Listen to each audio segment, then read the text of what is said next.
So if you were intrigued by our first trailer about As Good As It Gets, and you were thinking, I want to watch this movie, well, good news, we have it. It is, what is this? Well, I can't expand it. We can't play this. We have no way to watch it. So instead, we thought we'd tell you more about the movie.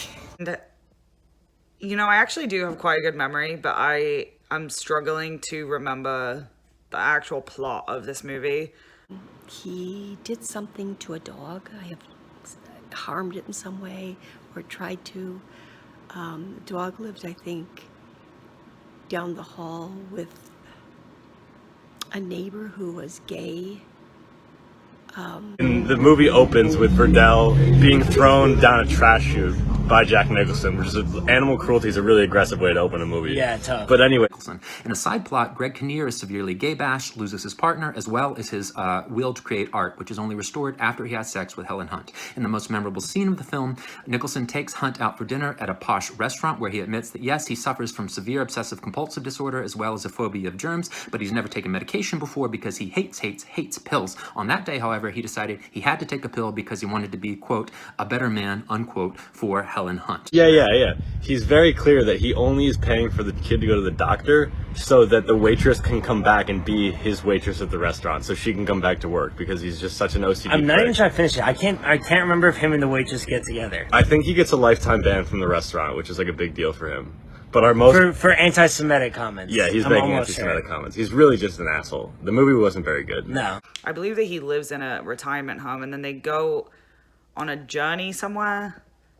And it's quite sad. And I think there's a happy ending. That's about everything that I remember, except obviously the most memorable scene was when they're singing in the car, because my dad always sang that song. So, if I remember correctly, Jack Nicholson has a series of mixtapes in the car. They have titles like, I don't know, like On the Road Jam or something like that. And then there's one that's like For Emergencies Only. And when he puts it in, the song is like, I love you. And Helen Hunt is like, turn that off. And he tells Helen Hunt, the waitress, or he asks her, like, I heard you talking about your son, you know, what's going on with your son, or what's the matter with him? And Helen Hunt says, don't ever talk about my son. Don't ever ask me about my son. And she turns around and, like, races away from the table. Guys, Cuba Gooding Jr. is in this movie. You don't remember that. None of you remember that. But he is Greg Kinnear's boyfriend.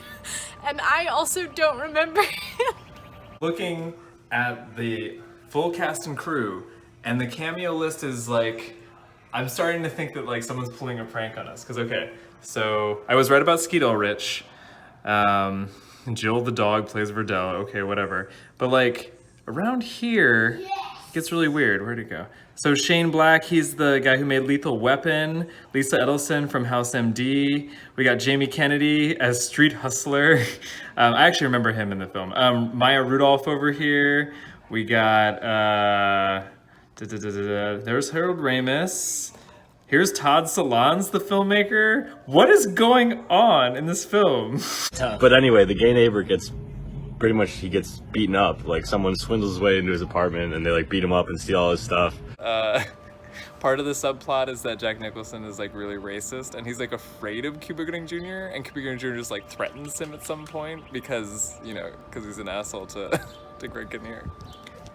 Racist and homophobic and misogynistic and germophobic. As Good As It Gets is canceled. Oh, and Greg Kinnear draws Helen Hunt naked. That's all I remember.